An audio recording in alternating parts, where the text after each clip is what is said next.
She's alive and I can prove it. Millionaire finds this little girl digging at her dead mother's grave. You won't believe what they found 30 minutes later. The rain lashed down mercilessly on the Maplewood Cemetery that June night. Richard Sterling, 58, stood motionless before the memorial he had commissioned for his wife, Lisa. His weary eyes were fixed on the photograph protected by glass, where her smile still shone as if time had stood still. 6 months had dragged by since that fateful night of the storm, when her car plunged off the old bridge on Skyline Drive. Raindrops mingled with the tears on his weathered face. The successful real estate developer, respected throughout the state, was now just a shadow of the man he used to be. His graying hair was disheveled, and the deep circles under his eyes betrayed his sleepless nights. An unexpected noise caught his attention. At first, he thought it was just the strong wind whistling between the tombstones, but then he heard it again, the unmistakable sound of a shovel digging into the earth. Following the sound, Richard found something he never expected to see. A little girl, no more than 6 years old, soaked by the rain, digging at the ground in front of Lisa's memorial with a toy shovel. "Good heavens, child, what are you doing? Here alone at this hour?" Richard asked, taking off his overcoat to shield her from the rain. The girl looked up, revealing deep blue eyes that seemed to carry a wisdom beyond her years. "She's alive," the girl said with surprising conviction, "and I can prove it." Richard felt his heart skip a beat. What's your name?" "Serena," she replied, still holding tightly to the little shovel. "I live with my grandma, Doris, in the Valley View neighborhood. I came here because she showed me where she is." "Who, Serena?" "Your wife, Lisa." The girl pronounced the name with familiarity, as if she knew the person she was talking about. "She has a birthmark behind her right ear, doesn't she? A tiny one, that looks like a half moon." Richard stumbled back, needing to lean on a nearby tombstone. That detail was something only he knew, an old scar that Lisa always hid with her hair, embarrassed by it.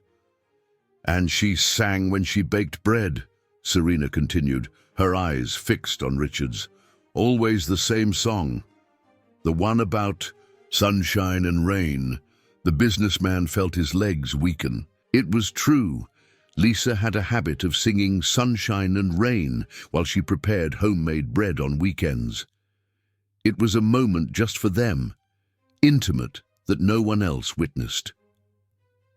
"My sweetie pie," Serena whispered, perfectly imitating the affectionate tone that Richard used.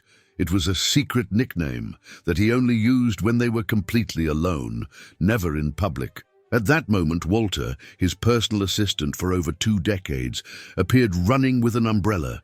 "Mr. Sterling, I was worried. You've been gone for hours. You need to take care of yourself. You're soaked." But Richard barely heard him. His attention was entirely focused on Serena, who was now putting the little shovel away in a worn bag. "How do you know these things?" he asked, his voice trembling. "I see things since I was born," Serena replied simply. "People who disappeared. I know where they are, and you're Lisa. She really needs help." "This is absurd," Walter interrupted, pulling Richard by the arm. "Sir, you can't listen to a child who is obviously making up stories. Let's go. It's cold. You could get sick." But Richard shook off his assistant. Something in that girl's eyes held him captive, a truth that he couldn't explain. "Where is she, Serena?" "In the mountains," the girl replied, pointing towards the dark horizon. "There's a place 3 hours from here. I can show you the way, but it has to be now. They're going to move her soon." "They? Who are they?" Before Serena could answer, a female voice echoed through the cemetery. "Serena, good heavens, child, what are you doing here?" A black woman in her 60s, wearing a simple coat and carrying a mended umbrella, hurried between the graves. "Grandma Doris!" Serena exclaimed, running to her grandmother. "I'm so sorry, sir," Doris said, hugging her granddaughter. "She sometimes runs away from home. She has these things in her head. I didn't mean to bother you." "It's no bother at all," Richard replied, still stunned by everything that had happened. "In fact, I would really like to talk to you both. Can we meet tomorrow?" Doris hesitated, looking nervously at Walter, who maintained a stern expression. "I don't know, sir. I'm a housekeeper. I work all day." "Please," Richard insisted. "It's about my wife, your granddaughter. She knows things that no one else could know." At that moment, Walter's cell phone rang. He moved away to answer, speaking in a low but clearly agitated voice. "Grandma, we need to help," Serena pleaded, pulling on the hem of her grandmother's coat. "She doesn't have much time." Doris sighed, seeming to struggle internally with the decision. Finally, she nodded. "All right. Tomorrow is my day off. You can come to my house in the morning. Everyone knows Miss Doris in Valley View." When Walter returned, his face was pale. "Sir, your sister Theodora is calling. She's worried. She wants you to go to the office now. There are urgent decisions to make." "Tell her we'll sort it out tomorrow," Richard replied, without taking his eyes off Serena, who was now smiling serenely despite the rain that continued to fall. As he watched grandmother and granddaughter walk away into the rainy night, Richard felt something he hadn't experienced in months: hope. But he didn't notice the dark look that Walter cast in their direction, nor did he notice when Walter quickly typed a message on his cell phone. "We have a problem." In her luxurious office in the Sterling Enterprises building, Theodora Sterling hung up the phone with trembling hands after reading Walter's message. Her aristocratic face, always so controlled, now showed genuine concern as she muttered to herself, "It can't be. After all this time, it can't be." The Valley View neighborhood stood in stark contrast to the rest of Maplewood. While the city center preserved historic architecture and its small-town charm, this peripheral neighborhood revealed the less glamorous side of the town: unpaved streets, unfinished houses, and a poor infrastructure that reflected neglect by the city government. Richard drove his luxury car through the narrow streets, feeling the curious stares of the residents. Walter had insisted on accompanying him, but he needed to do this alone. After a few directions from the locals, he found Doris's house, a simple bungalow with a small vegetable garden in the front yard. Serena was waiting for him at the gate, wearing a faded blue dress that emphasized the depth of her eyes even more. "I knew you'd come early," she said, as if it was the most natural thing in the world. Inside the modest but impeccably clean house, Doris served strong coffee in mismatched mugs. Her calloused hands, from years of housework, trembled slightly as she sat down at the kitchen table. "My granddaughter has had this gift since she was little," the woman explained, her voice carrying a mixture of pride and concern. "It started when she was 2 years old. Marinez, my daughter, couldn't handle it. She abandoned the girl with me and disappeared into the world." "What about her father?" Richard asked. "Never met him," Serena replied simply, drawing invisible circles on the table with her finger. "But it doesn't matter. I have Grandma." Doris wiped away a discreet tear. "At first, I thought it was just a child's imagination. But then she started finding things, people. She knew details she couldn't possibly know." "How does she know about my wife?" Richard questioned, leaning forward. The girl stopped her imaginary drawing and looked directly at him. "She came to me. In my visions. She's weak, but fighting. She wants you to know the truth." "What truth?" "About the accident. It wasn't an accident." Serena took a piece of paper and a crayon from her worn school backpack. She began to draw something that looked like a winding road. She found out bad things. People stealing money. Lots of money. Richard felt a chill down his spine. In the months before her disappearance, Lisa had been acting strangely, worried. She spent hours at the company's office, even though she didn't have an official position there. When he asked, she brushed it off, saying she was just helping to organize some documents. "Here," Serena said, pointing to a specific point on her drawing. "Her car is here, on a steep embankment hidden by trees, 3 hours away, near an abandoned house with a red roof." "But the searches," Richard began. "They looked in the wrong place," Serena interrupted. "They wanted them to look in the wrong place." "Who, my dear?" Doris asked, her voice trembling. Before Serena could answer, loud knocks sounded on the door. Doris got up, startled, to answer. It was Theodora, Richard's sister, accompanied by Walter. "So this is where you're hiding out, Rich?" Theodora said, entering without being invited. Her expensive suit and jewelry seemed absurdly out of place in that simple kitchen. "We need to talk. The company is a mess without you." "How did you know I was here?" Richard asked, noticing that Serena had shrunk into her chair, suddenly silent. "Walter told me, of course. We're worried about you, Rich. Ever since Lisa, well, you haven't been the same. And now, listening to a child." "She knows things, Theodora. Things that no one could know." "Please," Theodora scoffed, "don't tell me you believe this nonsense. Probably someone was gossiping, telling details of Lisa's life. You know how it is in a small town."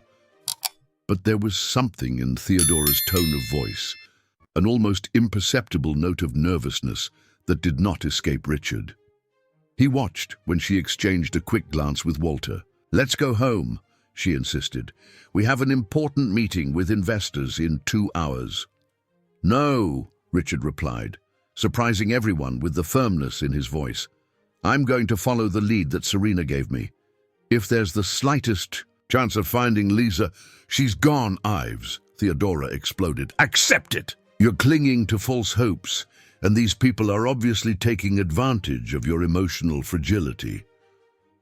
"These people," Doris repeated, rising with dignity.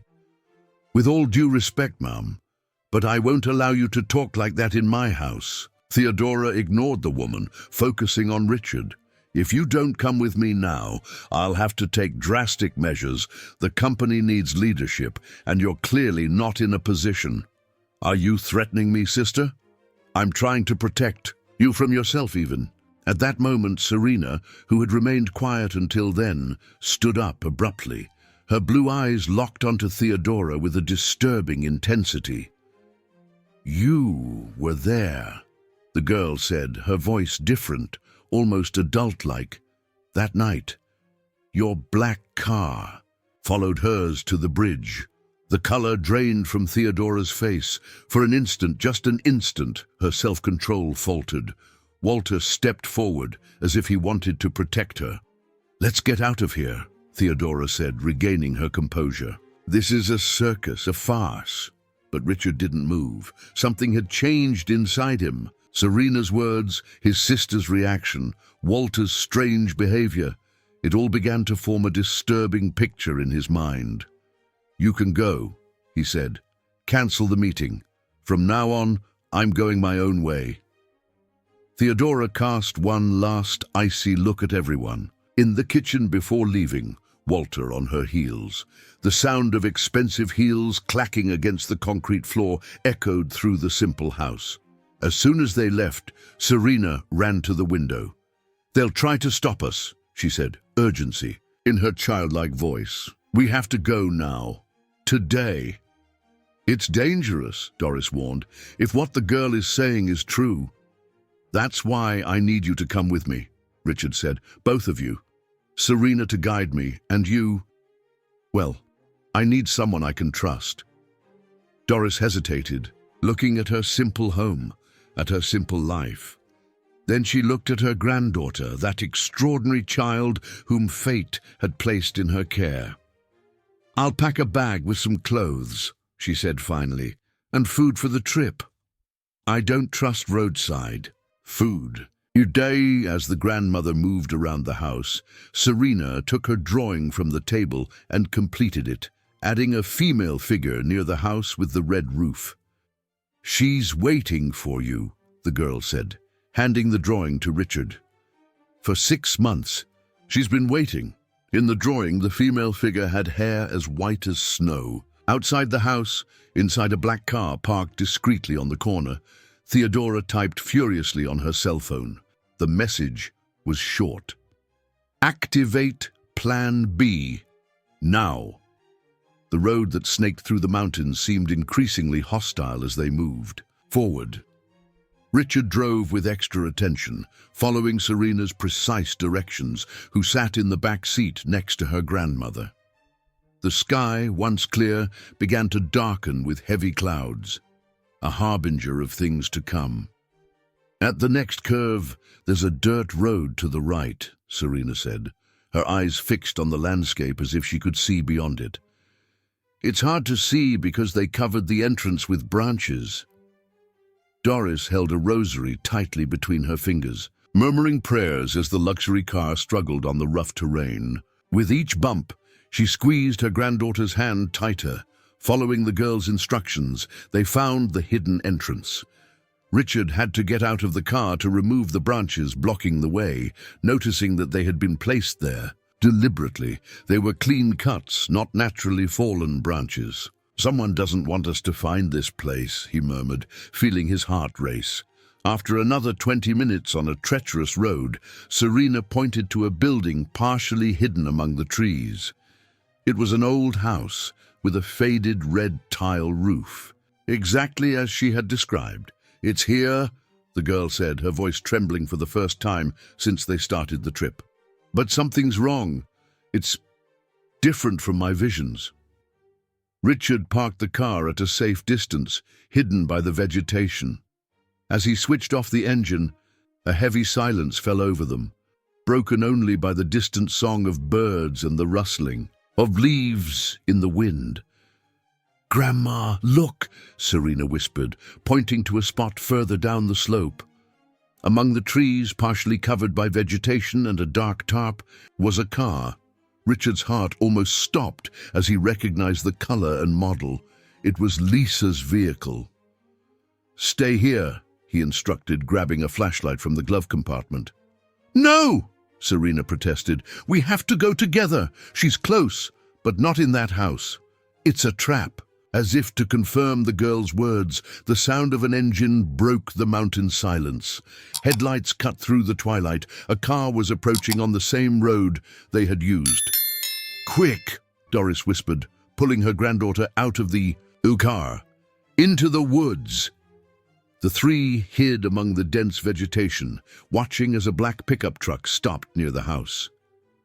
Walter got out of the driver's side, followed by two rough-looking men that Richard had never seen before. "They have to be around here," Walter said, his voice carrying an authority that Richard had never noticed before. "Find them. Ms. Theodora wants them all taken to the other location before they cause any more problems." As the men began to search the area, Serena tugged on Richard's sleeve, indicating a different direction. They moved away silently, the girl leading the way, as if she knew every rock and tree in the area. After 10 minutes of careful walking, they reached a small clearing. In the center of it, partially hidden by giant ferns, was an entrance that seemed to lead to a basement or tunnel. "There," Serena pointed. "They're keeping her down there." Richard approached the entrance, his heart pounding in his chest. The metal door was locked with a heavy padlock, but showed signs of recent use. There was no rust on the hinges. "How are we going to get in?" Doris asked, looking nervously back at every noise from the forest. At that moment, they heard voices. Approaching. Walter's men were getting close. Richard looked around desperately, looking for something he could use to break the padlock. "Wait," Serena said, running to a nearby bush. Pushing aside some leaves, she revealed a rock that seemed out of place. Under it, a rusty key. "How?" Richard began. "She showed me," the girl replied simply. "In my visions. The nurse who regretted. It left it here before he disappeared." With trembling hands, Richard took the key. It fit perfectly in the padlock. When the door opened, a smell of mold and chemicals escaped from inside. A steep staircase descended into the darkness. Richard turned on the flashlight, revealing concrete walls and exposed pipes. "It looks like an old water treatment plant," Doris observed. "There was one just like it in the town where I was born." The voices outside got closer. There was no choice. They needed to go down. Richard went first, lighting the way, followed by Serena and Doris, who closed the door silently behind them. The tunnel stretched for about 50 yards, ending in a wider area. The flashlight beam revealed medical equipment, shelves with medications, and in the center of the space, a hospital bed. Lying on it, connected to monitors and an IV, was a woman. Her hair, once brown as Richard remembered, was now completely white. Her face was pale and thinner, but it was unmistakably Lisa. "My God!" Richard whispered, running to her. "Lisa, my love!" She didn't respond. The monitors showed her vital signs. She was alive, but unconscious.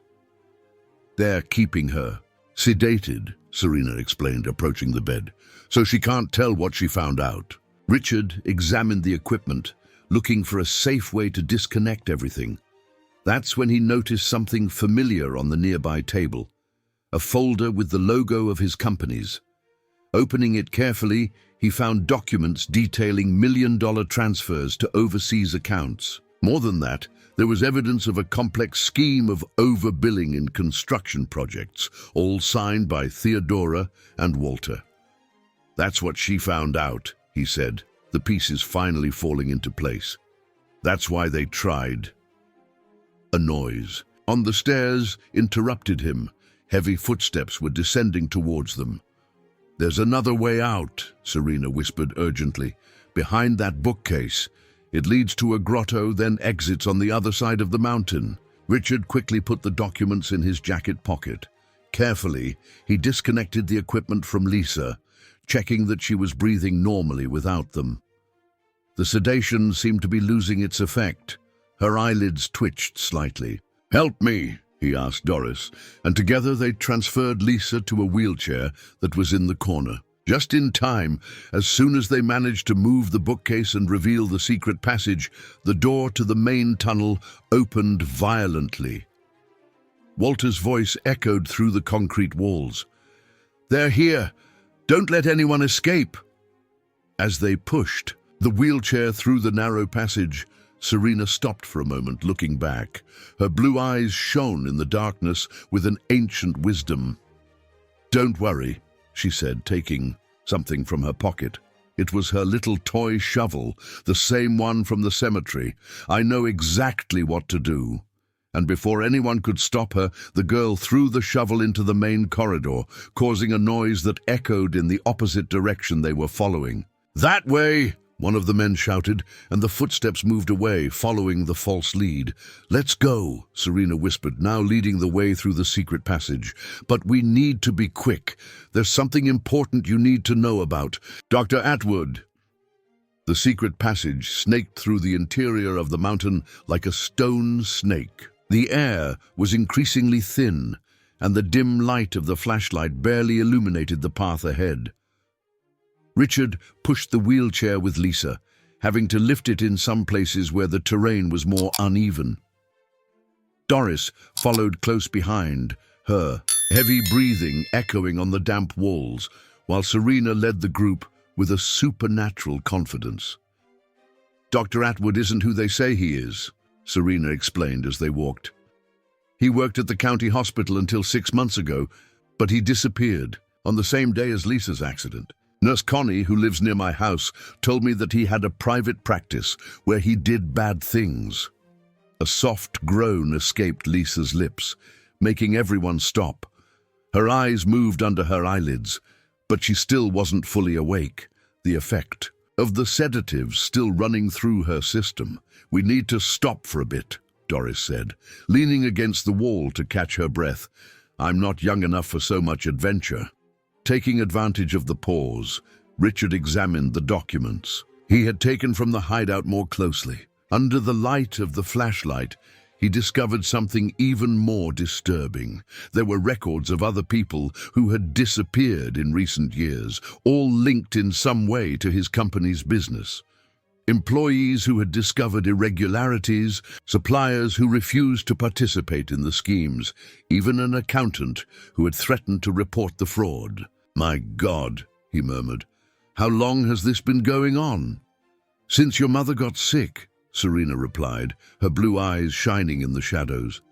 "When she became bedridden, your sister started changing things in the company. First small amounts, then larger amounts. Walter helped, forging your signature on important documents." Richard felt as if he had been punched in the stomach. His mother had been sick for 3 years before she passed, a period in which he dedicated himself almost exclusively to taking care of her, leaving the business in the hands of Theodora and Walter. How could he have been so blind? A distant noise alerted them, voices and footsteps echoing through the tunnels. "They discovered the passage," Doris whispered, clutching her rosary tightly. "This way," Serena indicated, guiding them through a fork that they hadn't noticed before. "There's an exit that leads to an old abandoned chapel. From there we can take the back road." As they advanced as quietly as possible, Lisa began to awaken. Her eyes opened slowly, disoriented at first, until they focused on Richard's face. "You came," she whispered, her voice hoarse from disuse. "Of course I came, my love," he replied, tears streaming down his face. "I never stopped looking." "The documents in the glove compartment. Did you find them?" "Yes, we found everything. But now we need to get you out of here." A weak smile appeared on Lisa's lips. "I knew that special girl would bring you to me. I saw her in my dreams all this time." Serena approached the cot, taking Lisa's hand. The moment they touched, something extraordinary happened. Lisa seemed to awaken completely, as if a new energy was running through her body. "We need to hurry," the girl said, urgency in her voice. "Dr. Atwood is coming back. He always comes back at 6 in the afternoon to administer the medication." As if confirming her words, they heard the sound of a car parking somewhere above them, followed by raised voices. "Theodora is with him," Serena said, closing her eyes for a moment. "She's furious. She ordered the men to check every inch of the mountain." They continued to advance, now with Lisa more awake and able to help by moving in the chair. The tunnel began to rise slightly, and a beam of natural light appeared in the distance. They were approaching the exit. But when they were just a few feet from freedom, a metallic sound echoed through the tunnel. Someone had opened a passage further back. "Quick!" Richard whispered, quickening his pace. The light grew stronger, revealing an opening partially covered by vegetation. Through it, they could see the remains of an old stone chapel, its walls covered in moss and vines. They managed to get out of the tunnel just in time to hear footsteps approaching rapidly from where they had come. Doris and Richard helped Lisa out of the chair, but she was still too weak to walk on her own. "There!" Serena pointed to an old pickup truck parked next to the chapel. "It belongs to Kevin, the employee they fired. He always leaves the key under the mat when he comes to pray here." "How do you know that?" Doris asked, astonished. "She told me," Serena replied, pointing to Lisa. "In my dreams." Richard found the key exactly where Serena had said. As he was helping Lisa into the vehicle, a shot rang through the air, the bullet hitting the pickup's body. "Freeze!" Walter shouted, emerging from the tunnel with a gun in his hand. "The game is over!" But Serena had already foreseen this. The moment Walter appeared, the girl pulled a rope hidden among the leaves. It was the bell of the old chapel, which hadn't rung for decades. The deafening sound caught everyone by surprise, including the pursuers. "Now!" she shouted. "It will take them a few seconds to recover their hearing." Richard wasted no time. With Lisa, Doris, and Serena inside the pickup, he accelerated down the dirt road, leaving a cloud of dust behind. In the rearview mirror, he saw Theodora arriving at the entrance to the chapel, her face contorted into a mask of hatred that he had never seen before. Beside her, A man in a white coat, presumably Dr. Atwood, gestured furiously. "There's a folder," Lisa said, her voice still weak but determined. "I hid it in my mother's house before the accident. Even more serious evidence than what we found. Today, Theodora and Walter don't know it exists." "First, we need to get you to a hospital," Richard replied, holding her hand. "No," she protested. "They have people in every hospital in the area. We need to go straight to New York City to Dr. Malcolm. He's the only one we can trust." "She's right," Serena agreed, her eyes again distant. "But we need to be quick. Theodora is calling important people now, trying to close the roads." Doris embraced her granddaughter, silent tears streaming down her face. "My little one, how you've grown, how you've become so wise." "It wasn't me, Grandma," Serena replied with a serene smile. "It was God who chose me to help. And we're not done yet." The pickup continued its escape along the winding road, the sun beginning to set behind the mountains. In the back seat, Lisa rested her head on Doris's shoulder while Serena held her hand. The girl then closed her eyes, as if receiving another vision. "There's someone else who needs to know the truth," she said softly. "Someone who can help us. A man named Kevin." The small motel on the outskirts of New York City seemed like the perfect place to hide. It was a family-run establishment, discreet, where the owner, Miss Zelda, didn't ask many questions and accepted cash without hesitation. While Lisa rested in the room under Doris's care, Richard and Serena waited on the porch for Kevin's arrival. "He'll be here in 10 more minutes," Serena said, playing with a mug of hot chocolate that Miss Zelda had prepared especially for her. "He's nervous, but he'll help us." The girl was right, as always. Exactly 10 minutes later, a faded blue VW Beetle parked in front of the motel. A man in his 50s, grey hair and thick-framed glasses, stepped out of it, carrying a battered folder under his arm. "Mr. Sterling," Kevin greeted, his voice betraying a mixture of respect and apprehension. "I never thought this day would come." Kevin had worked in the finance department of Sterling Enterprises for over 2 decades, until he was abruptly fired 6 months earlier, accused of incompetence by Theodora. Now, sitting at the table on the porch with a trembling cup of coffee, in his hands he revealed the true story. "I started noticing the irregularities about 3 years ago," he explained, opening his folder. "Small discrepancies at first, values that didn't add up. But then they increased. Suspicious transfers, over-invoiced contracts, shell companies."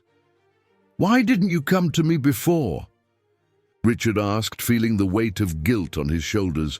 "I tried, sir, several times, but your sister and Walter always intercepted my attempts to talk to you. They said you were busy taking care of your sick mother, that you shouldn't be bothered with trivial matters." Serena, who had remained quiet until then, placed her hand on Kevin's. "Show him the special document, the one you hid in the lining of your jacket the day they fired you." Kevin looked at the girl in surprise, but obeyed. From inside the lining of his old jacket, he pulled out a flash drive. "It's all here," he said. "I copied every piece of evidence, every document, every suspicious transfer. I knew that one day the truth would need to come to light." At that moment, Doris appeared at the door of the room. "She's asking for you," she said to Richard. "She's more lucid now." In the simple but cozy room, Lisa was sitting on the bed, propped up on several pillows. Her white hair had been combed by Doris, and some color was beginning to return to her face. When she saw Richard, her eyes filled with tears. "Forgive me," she whispered. "I should have told you sooner, but when I discovered the extent of the scheme, I realized that Theodora had people everywhere. I didn't know who to trust." "No, my love," Richard replied, sitting next to her on the bed. "I'm the one who begs forgiveness. I was so absorbed in my own problems that I didn't notice what was happening right under my nose." "The folder," Lisa began, but was interrupted by Serena, who ran into the room. "We have to go now," exclaimed the girl, her eyes wide. "They found out where we are. Dr. Atwood has a friend in the highway patrol who tracked Kevin's pickup." As if to confirm her words, they heard the sound of several cars parking in front of the motel. "Through the back," instructed Miss Zelda, appearing at the door. "My son has a mechanic shop 2 blocks from here. He can help." There was no time to lose. With Kevin's help, they managed to take Lisa through the back of the motel, crossing yards and narrow alleys. Serena went ahead, leading the way as if she knew every stone in the area. At the shop, they found George, Miss Zelda's son, a strong young man in his 30s, who, after quickly hearing the situation, didn't hesitate to help. "I have a delivery van," he said, pointing to a white vehicle parked in the back. "I can take you to the bus station in Albany. From there, you can take a bus anywhere." But Serena shook her head. "No, we need to go to Lisa's mother's house first. The folder is there and they already found out about it." "How could they know?" Richard asked. "Theodora has hidden cameras in the company office," Kevin explained. "She must have seen the documents you took from the hideout, connected the dots. And now she knows that there's more evidence," Lisa added. "Knowing my sister-in-law, she must have already sent someone to ransack my mother's house. But they won't find it," Serena said with an enigmatic smile, "because only I know where it really is." Everyone looked at the girl in surprise. "In my visions," she explained, "Lisa showed me. It's not inside the house. It's buried in the garden, under the apple tree she planted when she was a child." Lisa's eyes widened. "But how? I never told anyone that. It was my last resort, my most well-kept secret." "That's why I trusted her visions," Doris said softly. "Serena has always known things that she couldn't possibly know." George, who had gone out to check the situation, returned hurried. "They're knocking door to door, looking for you. We have to go now." Quickly, they organized a plan. George would take Richard, Lisa, and Serena in the van, while Kevin and Doris would go in the Beetle by another route to mislead possible pursuers. When they were about to leave, Ms. Zelda appeared running, carrying a bag. "Food, medicine, and some clean clothes," she said, handing the bag to Doris. "And this." She held out a small package to Serena. Inside there was an old St. Michael the Archangel medal. "It belonged to my grandmother. She also had a special gift, like you, little one." Serena hugged the woman, her blue eyes shining with contained tears. "Thank you. I know we'll need all the protection possible." Already in the van, while George maneuvered through the dark alleys, Serena held the medal tightly and closed her eyes, as if receiving another vision. "There's someone else coming," she said softly. "Someone who will change everything." "Who?"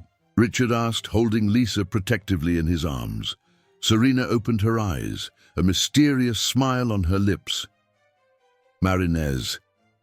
My mother is coming back." The silence that followed was interrupted only by the engine of the van and the distant sound of sirens. In the darkness of the night, as they fled towards an uncertain destination, no one noticed that Serena's hair began to display a single white strand, identical to Lisa's. The old mansion of Lisa's family, on the outskirts of upstate New York, stood imposingly against the dawn sky. The garden, once so well cared for, was now overgrown, but the old apple tree still stood strong, its deep roots guarding secrets that could change everything. George parked the van in the back of the property, away from the curious eyes of the neighborhood.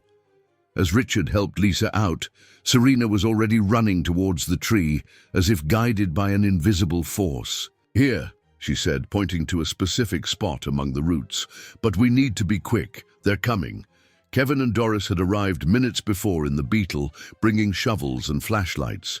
They began to dig carefully, following the girls' precise directions. "Deeper," Serena instructed. Lisa dug almost a yard deep to make sure no one would find it. After 20 minutes of intense work, Richard's shovel hit something solid. It was a small metal box, the kind used to store important documents, perfectly preserved by the damp earth. But before they could open it, Serena froze, her blue eyes widening. "She's here," she whispered. As if summoned by the girl's words, a woman emerged from the shadows of the garden. Her dark hair and eyes identical to Serena's left, no doubt. It was Marina's. "My daughter," she said, her voice choked with emotion. "I finally found you." Doris instinctively pulled her granddaughter back, protecting her. 5 years, Marina's. 5 years without a word, and now you show up like this." "I didn't come to cause problems, Mom," Marinez replied, taking a step forward. "I came to tell the truth, the whole truth." That's when headlights illuminated the garden. 3 black cars entered through the front gates. From the first, Theodora got out, followed by Walter and Dr. Atwood. "What a touching scene," Theodora mocked, a concealed gun pointed at the group. "The whole family reunited. Even you, Marinez. Theodora always holds up her end of the bargain, doesn't she?" Marinez lowered her head, shame evident on her face. "Forgive me, daughter," she whispered to Serena. "They found me a month ago. They offered money, a lot of money, to come back and demand your custody. They wanted to use you as a bargaining chip." "I know, Mom," Serena replied serenely. "I saw all that in my visions, just like I saw the real reason you left 5 years ago." All those present held their breath. Even Theodora seemed momentarily disconcerted. "You used to work at the Sterling Summer House," Serena continued, her small voice carrying an ancient wisdom. "That's where you found out, wasn't it? About the forged documents, the threats, the shady deals. Theodora found out that you knew and gave you 2 choices: disappear forever or have an accident like so many other employees." Marinez began to cry. "I was young. I was pregnant with you. I was so scared." "Enough of this drivel," Theodora interrupted. "Walter, get the box. Dr. Atwood, prepare the syringes. We're going on a little trip, all together. Some may not come back, but that's part of business, isn't it?" It was at that moment that Serena took a step forward, placing herself between Theodora and her family. The small St. Michael the Archangel medal shone on her neck. "You never learned, did you?" the girl said. "You always thought that money and power could buy everything, even the silence of a child who wasn't even born yet." "What is this brat talking about?" Theodora growled, but there was a tremor in her voice. "I'm talking about your deepest secret, Aunt Theodora," Serena replied, and for the first time her voice sounded different, more mature, almost familiar. Lisa's eyes widened with sudden recognition. Theodora's legs weakened. "No," the businesswoman whispered. "It's not possible. You never imagined that your niece could come back, did you?" Serena continued. "The daughter that your younger sister had before she mysteriously disappeared. The sister that you sent away when she discovered your first frauds, more than 30 years ago." Richard staggered with the revelation. "What are you talking about? What sister?" "Clara," Lisa replied, tears streaming down her face. "My best friend in college. That's how we met, Richard. She was your younger sister, that Theodora erased from family history. She was pregnant when she disappeared. And that child, Serena, completed, grew up to become Marinez, my mother, your niece, Theodora." Dr. Atwood dropped his medical bag. Walter took a step back. The garden plunged into a sepulchral silence, broken only by the distant sound of sirens. "Impossible," Theodora babbled. "I made sure. All the records were erased." "But you can't erase blood," Serena said. "Nor the gifts that pass from generation to generation. Grandma Clara also had visions. That's how she discovered your crimes in the beginning. And now, through me, she has finally managed to complete the circle." At that moment, police cars invaded the property from all sides. Among the officers, there was a familiar face. Kevin had disappeared during the confusion and brought reinforcements. "It's all recorded," he announced, holding up a small device. Every word of this confession. Theodora, seeing herself cornered, pointed the gun directly at Serena, but before she could pull the trigger, Marinez threw herself in front of her daughter. The shot never came. Walter, in a final flash of conscience, had disarmed his former boss. Hours later, while the police conducted the interrogations and a specialized team analyzed the documents from the buried box, the family gathered in the old room of the mansion.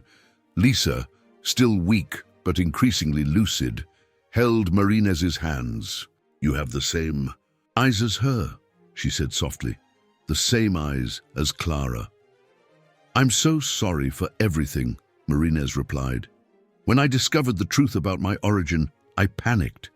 Running away seemed like the only option. But Serena, she's stronger than I ever was." The girl, who was playing with her little shovel near the window, smiled. The single white strand in her hair shone under the light of dawn. "It wasn't a coincidence that I was born with this gift," she said.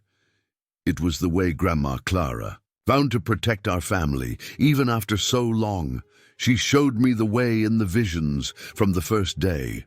Richard, who until then had remained silent, processing all the revelations, knelt beside Serena. "You are truly extraordinary, little one. You saved not only Lisa, but our entire family." "What now?" asked Doris, who was still trying to assimilate that her daughter was, in fact, the niece of one of the wealthiest men in the state. "Now," Lisa replied, "we start again, as a real family." 3 months later, the mansion had been completely renovated. The garden was blooming again, and the old apple tree had a swing on its strongest branches, where Serena spent hours playing. Marinez, after much dialogue and therapy, began to rebuild her relationship with her daughter and with Doris. Richard completely restructured his companies, now focusing on social projects and sustainable development. Theodora and her accomplices faced justice. Dr. Atwood made a plea bargain, revealing a much larger network of corporate crimes that extended throughout the state. One Sunday afternoon, while the whole family gathered for a lunch in the garden, Serena was playing near the apple tree when she stopped suddenly, her eyes fixed on something that only she could see. "What is it, my love?" Lisa asked, approaching. "Grandma Clara," the girl replied with a smile. "She's smiling. She says she can finally rest in peace." Lisa hugged the girl, their hair, both with white streaks, shining under the sun of upstate New York. On the swing hanging in the apple tree, a gentle breeze swayed the little toy shovel, now retired from its adventures but never forgotten. And so, through the love, courage, and innocence of a special child, old wounds were healed, secrets came to light, and a family shattered by time and greed finally found their way back home.